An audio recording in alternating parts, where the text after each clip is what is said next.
Hey, it's Mark Lanier with your video thought for the day. I totally blew it. I mean, like, big time blew it. And the only excuse I've got is I'm in trial and I blew it.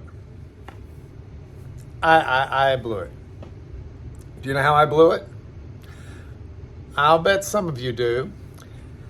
I switched two of the commandments. Like when I was doing the seventh commandment, I did that you shall not steal, ganav in the Hebrew. That's not the seventh commandment, that's the eighth commandment. Yeah, I left out one. Number 7, which I guess in a sense is number 8 for me because I've got them in the wrong order. Number 7 that I left out was don't commit adultery.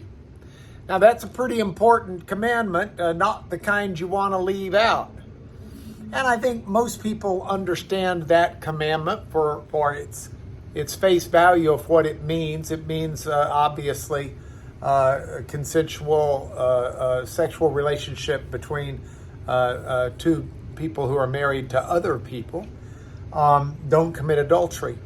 Jesus said that it's not simply, though, a question of what you're doing physically, that there's an adultery in the mind or heart that you're also to avoid, because this is about not just little things you do or big things you do, but it's who you are, it's your character, it's your state of mind, it's your heart.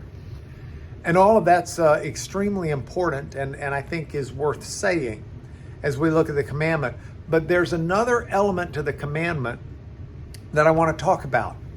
You know, in ancient Egyptian culture, and in the other Mesopotamian cultures around Israel, adultery was also wrong. But adultery was viewed as a sin against the husband because the wife was viewed as the husband's property. So to be in an adulterous relationship would be, in a sense, offending the husband's property. Not so Israel. Not so the 10 Commandments. Adultery is a sin against God. And so the penalty is one against God. This is not simply one family being offended by another family unit. This is somebody transgressing the moral, ethical law of God. Now, why is this the case? In part, this is the case because the whole experience of Israel on Mount Sinai with God is one of a wedding. It's one where God pledged himself in covenant to Israel, and Israel pledged herself in covenant to God. And the later prophets would characterize Israel's infidelity to God as one that's akin to adultery, because God himself will never commit adultery on his people. God will always be faithful to his people. But his people, we have a tendency to trade him in on some other person in a heartbeat, it seems. And that's something that is inherent in this commandment. So the commandment not to commit adultery is not simply talking about in human relationships, but it's a reflection of how our relationship with God should be.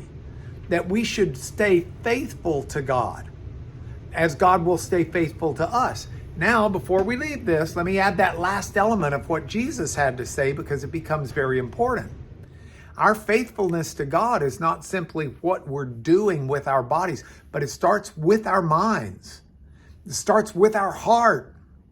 Our faithfulness to God proceeds not from a checklist of do's and don'ts, but it proceeds from the spirit of love and of service and of commitment. And so for my video thought for the day, as I think about this commandment, I'm going to be thinking about it in terms of God first and foremost, and how do I show my commitment and grow in my commitment to love him and to be thoroughly devoted to him. That's your challenge too. I'll get them back in order with number 9, so I'll talk to you about that tomorrow. But this is your video thought for the day.